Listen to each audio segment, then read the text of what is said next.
Hello everyone, Ron Horowitz here. I got in something kind of interesting. This is a 1.6 stroker for a 128, so if you've got 1500 and you want to take it out to about a 1.6, you can fit one of these cranks and that'll get you there.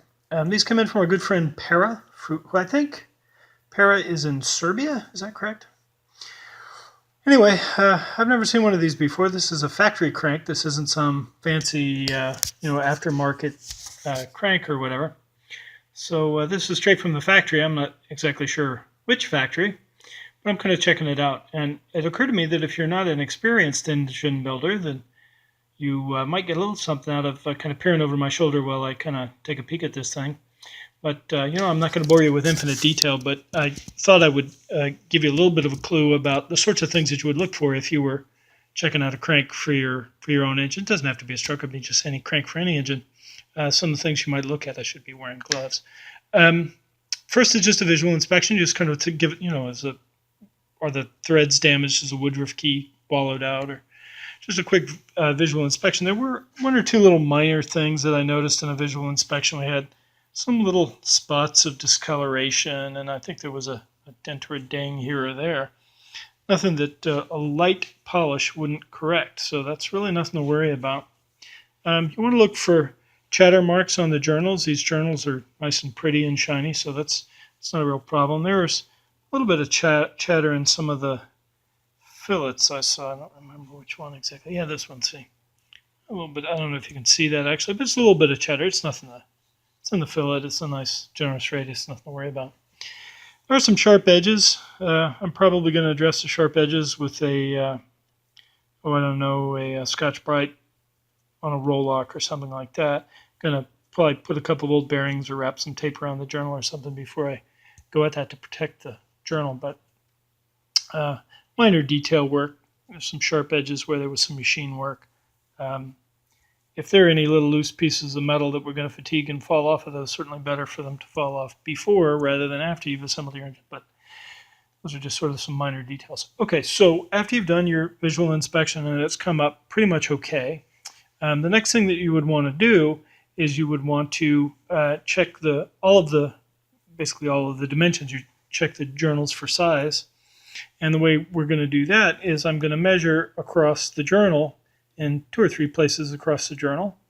And then I'm going to turn it 90 degrees. Of course, I don't want to be measuring there, but I'll measure in a couple of places and make sure that the journal is round. It's not sort of oval or 3-lobe shaped or whatever you want to call it.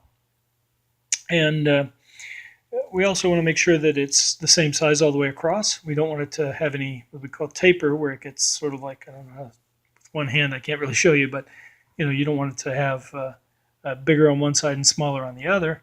You don't want it to be sort of an hourglass shape where it's bigger on the 2 edges and small in the center. And you don't want it to be sort of a barrel shape, which is small at either end and big in the center. So we'll check each of these, and we'll make all of our measurements and compare them with the factory specifications and make sure they're on size. The next thing we're going to do is we are going to mount I've got a dial indicator. Let's see. Turn off the magnet. Oop, don't drop it down the back of the machine. Got a dial indicator here. Actually, this one's not my... I've got a longer dial indicator, which is what I'll probably use. But anyway, the idea is the same.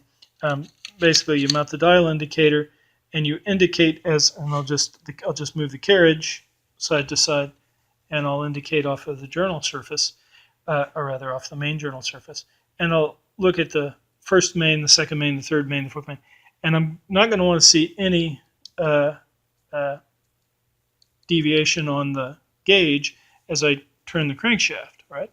So we know if when we finish measuring these, we'll know whether or not they're round, we'll know whether or not they're on size, we'll know whether or not there's any taper or barrel shape or hourglass, whatever, but we won't necessarily know that they're parallel and on the same axis. So what we really want is we want the main journals to think that they're just part of one solid round bar that's just dead straight.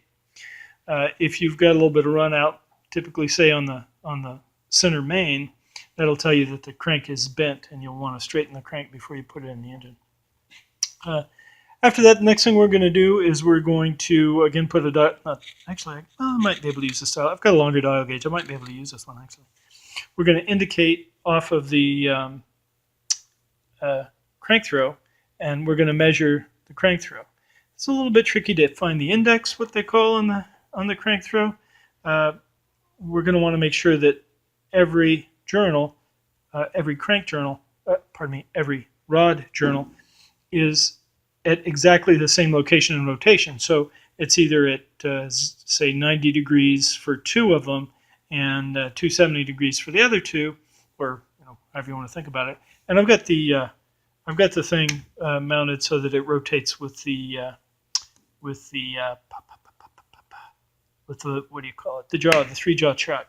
So as I rotate the machine, I can put a mark on the chuck, and I can indicate off of that, and I can tell whether or not I'm at the same location. So anyway, so that's the next thing we're going to check to make sure that the crank throws are all the same and that they're all in the right place. After we've done that, if everything's the right size and everything is, everything's what it's supposed to be, that would be all of the dimensional checks done. And then really all we'd want to do is, as I said, we might want to put a light polish on this and, deburr things that need to be deburred, give it a light polish, and maybe put a little grease on the journals, grease up the journals, and pack it away until we're ready to build an engine with it. But I'm not going to bore you with me sitting here making all those measurements. You're smart people. You can figure that out for yourself. Anything else that needs to be said? I don't think so. So, I suppose one thing that I should say is that if you want to fit a stroker crank, you either have to change the center-to-center distance or you have to change the pin height because you've got a longer stroke, right? So, with the piston popping off the top of the block and crashing into things. So easier to change the pin height on the pistons. If you're rebuilding the engine, you're going to be buying pistons anyway. And I've found some inexpensive pistons that I'm going to try to use. They'll need to be modified, but if you've got a mill or something like that, or you probably even modify a flat top and a lathe, actually, now that I think of it. But, let me think about that. They have pop-ups on those pistons, I think. Well, anyway, it doesn't really matter. The moral of the story is it's a lot cheaper to buy pistons with a lower compression height than it is to buy yourself a new set of rods. You can, theoretically, if you have a stock rod, you can rebore the stock rod and fit an oversized bushing and an offset, but that all gets very fancy. So that's the easiest thing to do, is just buy pistons that have a proper offset. Okay, I think that's about all I had to share with you guys tonight. Bye-bye.